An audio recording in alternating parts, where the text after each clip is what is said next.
I welcome you all to this prestigious occasion of Second International Conference on Emerging Challenges for Organizations in Developing Economies. The aim of this conference is to shed light on the emergence of new factors in the global arena and new economic paradigms. Ladies and gentlemen, let us begin our program with a recitation of Holy Quran, and for that, I would like to invite Mr. Usman Afzal on stage. أعوذ بالله من الشيطان الرجيم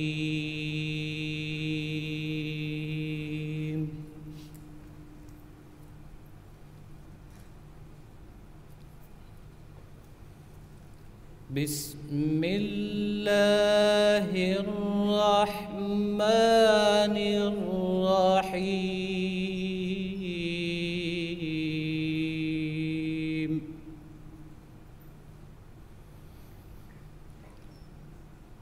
اقرأ باسم ربك الذي خلق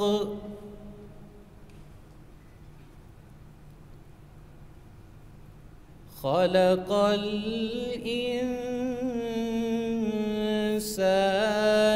من علق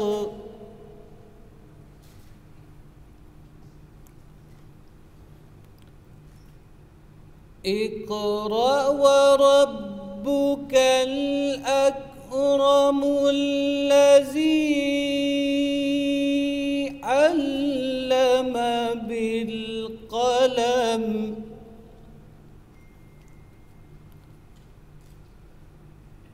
علم الإنسان ما لم يعلم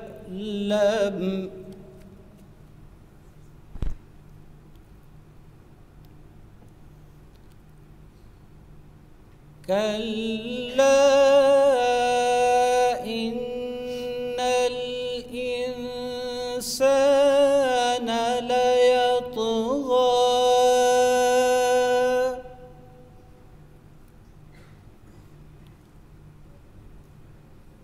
أن رآه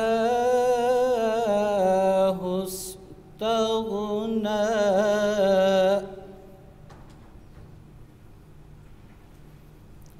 إن إلى ربك الرجعى.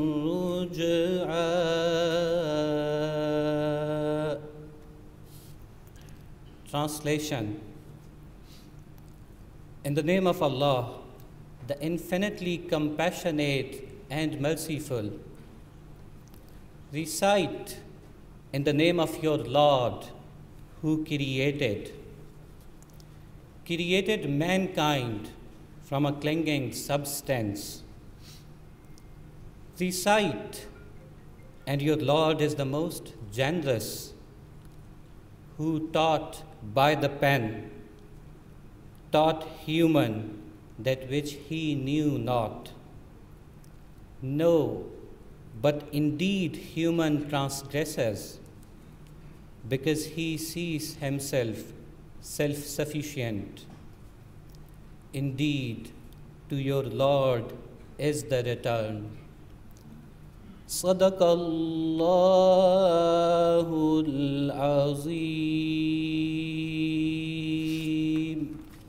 Ladies and gentlemen, I request you all to please rise for national anthem.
then our chief organizer, Dr. Muhammad Ismail Rameh.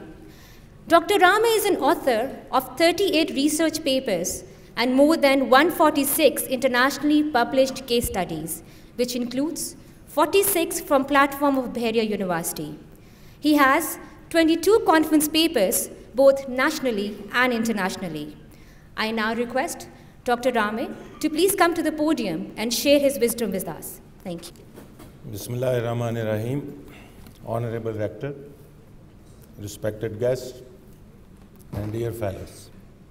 I welcome you all on the occasion of Second International Conference organized by Department of Management Sciences, Bahria University, Islamabad, in collaboration with Higher Education Commission on E-Code, that is, Emerging Challenges for Organizations in Developing Economies. The objective of the conference is to initiate a discussion on the challenges faced by businesses in developing world. These challenges can arise from within and outside organizations and can take a variety of forms. Bahria University, Islamabad aims to bring together researchers, academicians, and scholars to exchange and share their experiences, ideas, and research, and how it relates to challenges faced by organizations in developing countries. I firmly believe this conference will be an ideal platform for people to share views and experiences on the current issues which we face. Some of the significant themes of the conference are innovation and responsible entrepreneurship, overcoming financial obstacles to development, the rise of new organizations, technology implementation in organizations, China-Pakistan Economic Corridor, mainstream project management, culture and its role, and increasing customer demand for supply chain management, and many more. It would be worth mentioning that no matter how much we can do by ourselves on the national level, whether it be research or development, it is never enough. In a spirit of the true cooperation, we in this part of the world are proud of conducting conferences and seminars to enhance the healthy discussion between researchers from around the world, nationally and internationally, on a single platform. As our great leader, Quaid-e-Azam, once said, I would like Pakistan to become a synonym and hallmark for standard and quality in the marketplaces of the world. In the end, ladies and gentlemen, I believe you will have great learning and enjoyable experience for the next 2 days. Thank you very much. Nelson Mandela once said, and I quote, "Education is the most powerful weapon which you can use to change the world," I unquote. Bahria University has always struggled to become an internationally recognized university that contributes towards the development of nation through excellence in education and research. Our respectable Director General is trying to strengthen it more through his valuable efforts. I may now please request Rear Admiral Retired Nasser Mahmood to please come to the podium and share a few words with us on this auspicious occasion and declare the conference open. A'udhu billahi minash shaitanir rajeem. Bismillahir rahmanir rahim. Nahmadu wa nusalli ala rasulihil kareem. The Honorable Rector, the Chief Guest, respected guests, and my dear fellows. On behalf of the conference organizers, I would like to express my gratitude to the distinguished guests, researchers, academicians, practitioners, and participants, especially who have come all the way from various countries. Your participation, interest, and cooperation has enabled us to hold this conference, for which we are extremely grateful to you all. I feel proud to say that Pakistan is experiencing phenomenal growth in education sector, especially that of the higher education. I believe that we are turning into a knowledge-based economy and expect it to be the backbone of the progress yet to be made in various dimensions of the society. It is vital to know that we are striving to become an innovative and innovation-driven society as per the vision of our great leaders and philosophers, and especially that of Allama Iqbal, the poet of the East. I would like to link his vision with the novelty and creativity theme of this conference by narrating one of his verses from his great poetry. And I quote, "Jahan-e-taza ki afkar-e-taza se hai namood, ke sango-khisht se hote nahi jahan paida." Exactly aligned with the thought of Allama Iqbal, the demand of 21st century is novelty, creativity, and integration of knowledge, and at global level, research and embedding of critical and analytical thinking. At the same time, rapid social changes are creating new challenges for our social and cultural fiber. The job of higher education institutions therefore becomes even more demanding in the wake of technological development. To prepare the students and youth for coping with the present challenges and the ones yet to come, we need to develop the right attitude, skill, and knowledge, along with the ability of analytical and critical thinking, thus making our youth more flexible and innovative to deal with ever-changing socio-economic canvas of the globe. Therefore, at Bahria University, our approach to compete with global challenges is to build on the belief that sustainable growth is only possible in an environment which values and promotes innovation and the use of technology, and which also takes environmental concerns into account, especially to meet the challenges faced to developing economies.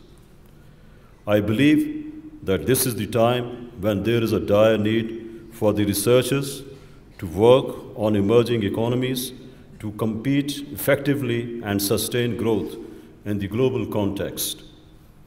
Emerging economies, by the virtue of their construct, are bound to grow.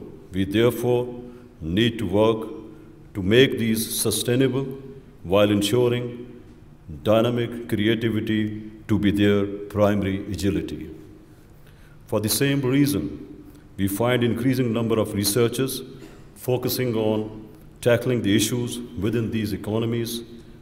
In recent times, we have seen substantial progress being made in the developing economies of Asia in a number of critical areas. For example, there is a notable improvement in the quality of information flowing from emerging markets.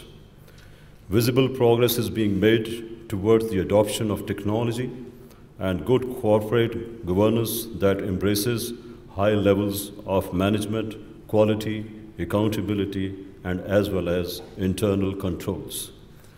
This conference is expected to contribute in highlighting the above issues and in setting our directions towards success through innovative and creative quality research work. Bahria University will be looking forward for such valuable discussions and events in the future as well. I will close my address with one of the Quaid-e-Azam Muhammad Ali Jinnah's extracts from his addresses to the students of Pakistan.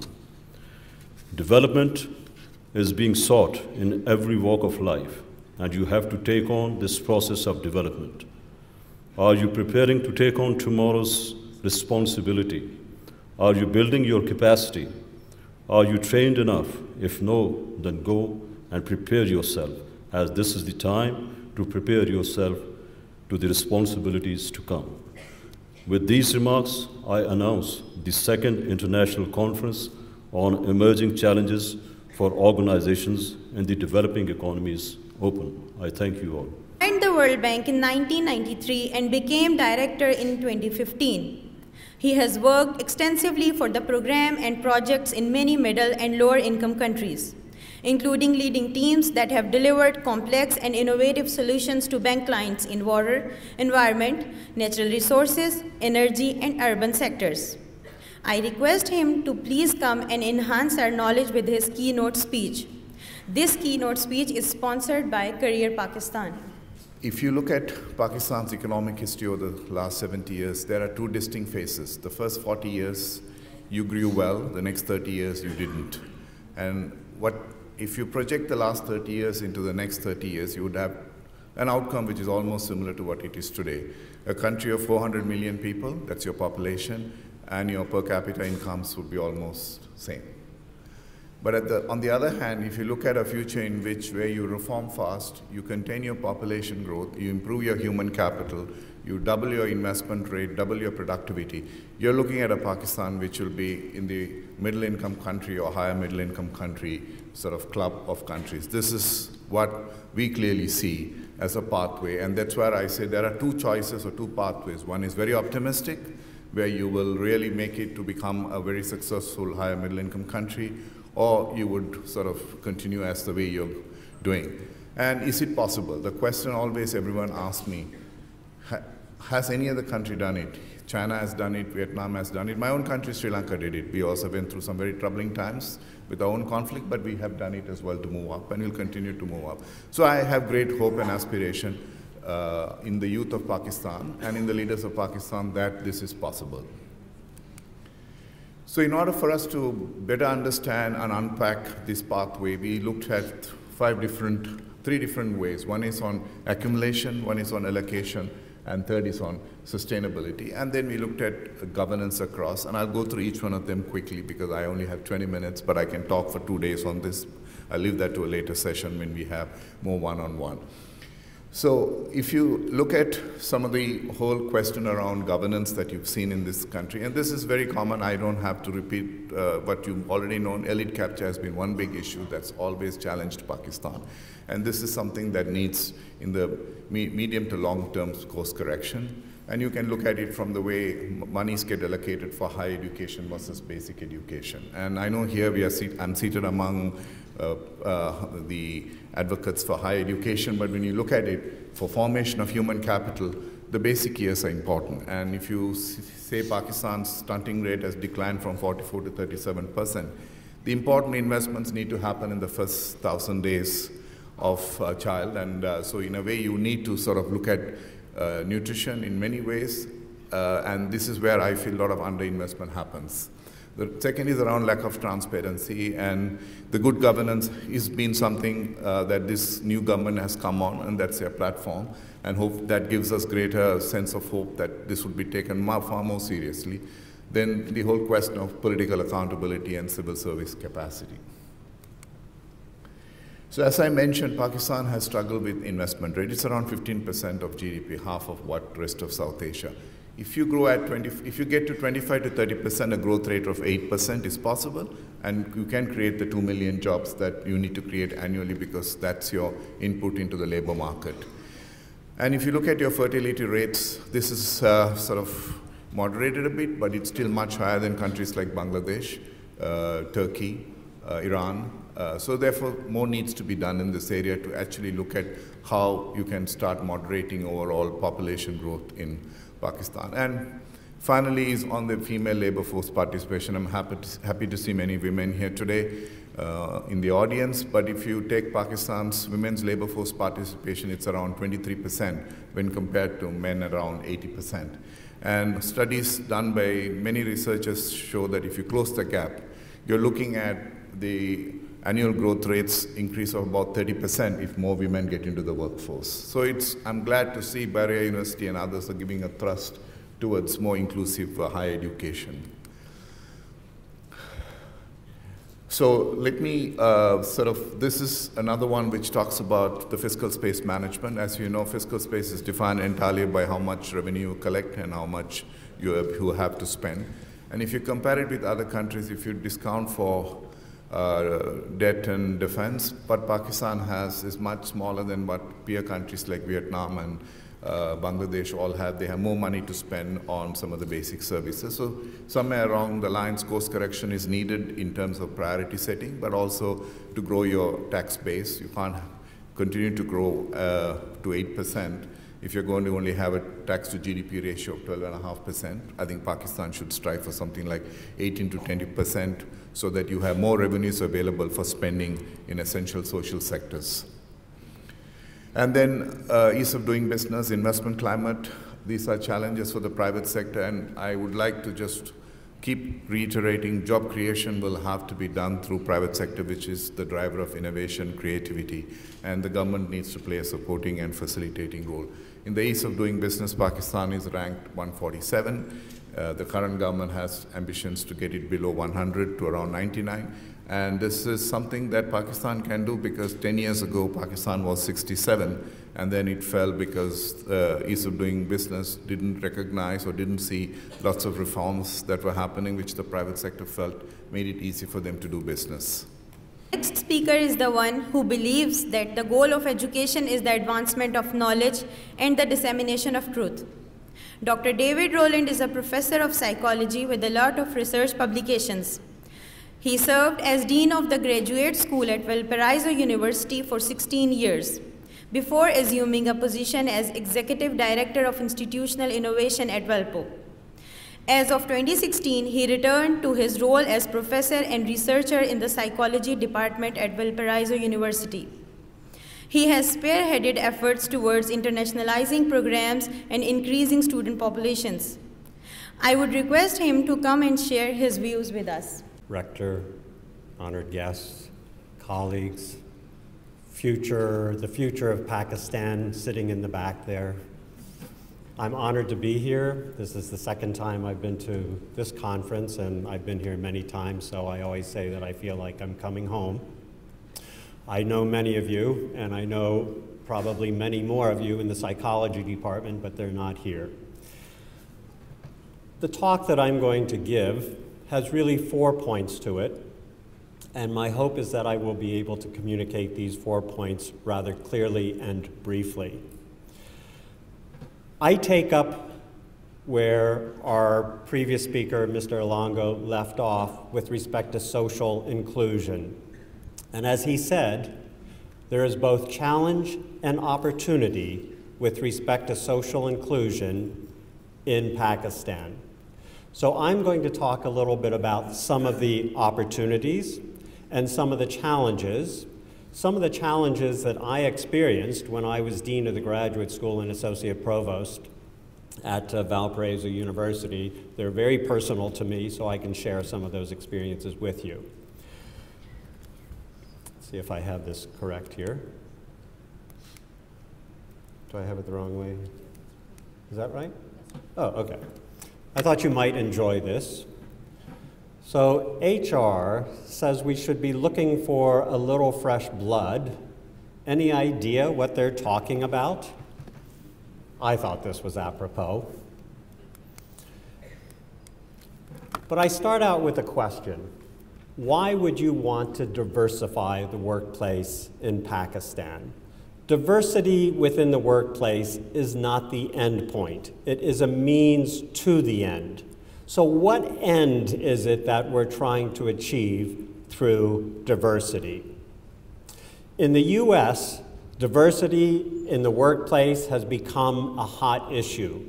I don't know that it's really even discussed at this point in Pakistan. It may be, it may not be, I simply don't know. What I can say is that there are clear data that indicate that there are benefits at the organizational level, at the individual level, that is the level of the employee, and at the societal level. And I'm not going to go through an exhaustive list here. What I am going to do is to give you some examples. When it comes to the organizational level, I think in terms of innovation, reputation, efficiency, and profit. Now, what organization doesn't want to achieve those goals? So if you look at this more carefully, those organizations that show higher levels of diversity are the ones that typically generate more products, more different products every year, and as a result, have greater access to new markets. So if you look at diversity with this is primarily data from the US, but it also includes data from India and other Asian countries. So basically, when you look at the metrics, you see that those organizations that do well with respect to diversity, that is meeting certain criteria, do much better with respect to coming up with innovative products. Secondly, those organizations are typically the ones with the higher reputations within the global community. They are the ones that are known for their ethics, for their social justice, and as a result, those are the organizations that people want to work for. So you see, you begin to create a cycle here, whereby with a good organization, you draw new talent because of the reputation of your organization. Efficiency, the third point here, and this should be pleasant news to any faculty member if you look at the second point there. Under efficiency, inclusive decision-making typically leads to decisions that are made twice as fast with fewer meetings. How many times have you been sitting in a meeting thinking of where else you might be doing something productive? The point is, diversity actually improves the decision-making process, both with the quality of the decisions and with the time required for the decisions. And then, of course, there's the bottom line. Any business person should recognize this as basically a meta-analysis in which a regression was run. And that is, for every 10% increase in racial and ethnic diversity on the executive team, earnings before interest and tax rise about 1%. That's not bad, okay? So in other words, there are profits to be gained by including a diverse workforce. And we'll talk a little bit more about why this is the case. But if you simply look at the data, what you see is that diversity has a payoff. So diversity is not something that you do as an endpoint. It's something that you do as a good business practice. What about the benefits for the individual? One of the challenges within any organization is persuading the members of that organization to change. It's a very difficult thing to do because people are usually comfortable in what they're doing. But diversity also brings benefits to the individual members of that organization. How so? Tolerance, talent, opportunity, satisfaction, and higher wages. So just very quickly, in the US, it's very important that you understand tolerance. In fact, most college grads, when they are being interviewed for jobs, will be asked questions about, have you worked in diverse teams? Do you understand what other people's points of views mean? Do you know how to appreciate those? Respect, not necessarily agree, and so on. These become very important parts of any job interview right now in the US. Learning tolerance, learning new perspectives is critically important to a well-running organization. Talent development. Think of it this way. You're learning new things from colleagues who are quite different from you. Here's an opportunity to develop your own talent. Thirdly, opportunity. Diverse work organizations are characterized by employees who see themselves as having greater overall opportunity for promotion and development. In other words, once you bring people together, there is no privileged class, there is no underclass. Everybody has the same opportunity, depending upon work output and so on, for benefit for promotion. Fourth, satisfaction with the work environment. So one strong argument, and again supported by data, is that those who work in diverse workplaces are typically much more stimulated by their workplace. They are typically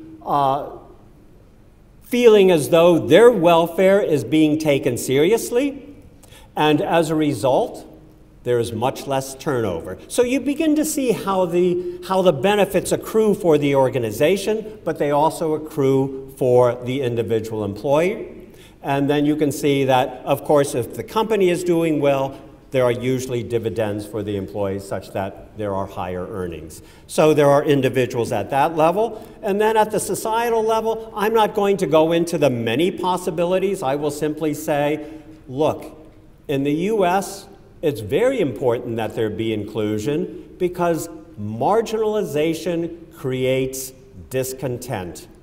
And when you have discontent, you have potential for racial, socioeconomic strife, for all kinds of social problems. The other thing that we see is that typically diverse workplaces produce better global products. They're more in tune with the global environment. And the index of human development, that is, if you look at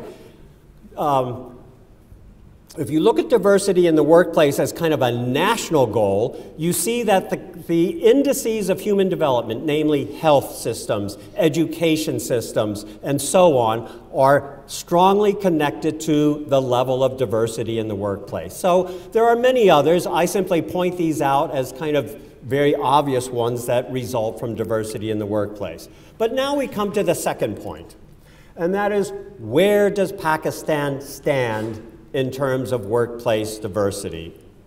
Rector, for inviting me, and I would like to talk about the challenges facing Pakistan.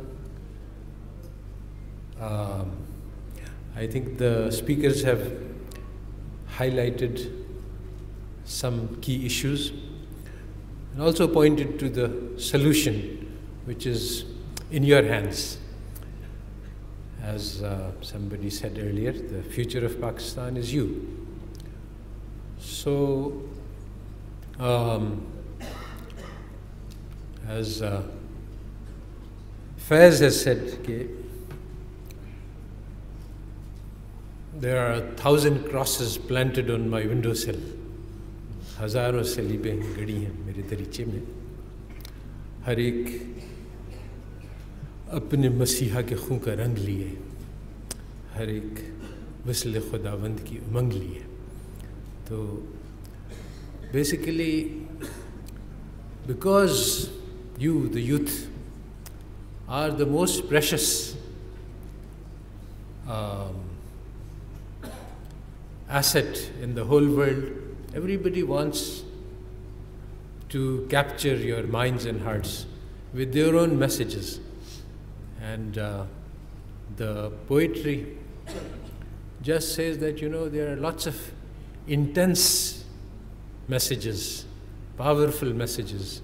People have bled and died for the vision that they wish to convey to you. So everybody wishes to persuade you that this is the direction that you should follow. So that is, I think, the first and most fundamental question that we face. What should the purpose of my life be? What should my efforts and striving and struggle and sacrifice be for? Unless I make a decision about that, all effort will be wasted. We only get this one chance to live. So it is very important that we make the right choices. Now, unfortunately, this is the one question that does not get answered in the course of your education. People will teach you how to build machines and how to do calculations and how to build Pakistan. But what profit does man have if he becomes the king of the world but thereby loses his soul? If we get distracted and pursue wrong goals and we arrive at a destination that was not what we wanted, then we will end up having wasted our lives and regrets. The idea that money is more important than all things, that has led to massive destruction in the West. And the same idea is coming to prevail here in Pakistan as well. So this is the battle that all of you are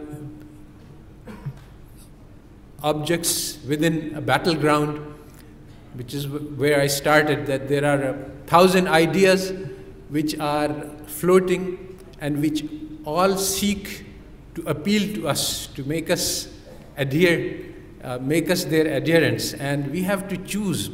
And this world, as always, has been a battle place of ideas. So all I could like to say is that we should make wise choices. And this is difficult to do because there are lots of pressure on us. The media and the propaganda industry has developed remarkably, and they are tremendously powerful in shaping hearts and minds. So to achieve independence, to achieve freedom, is not at all easy.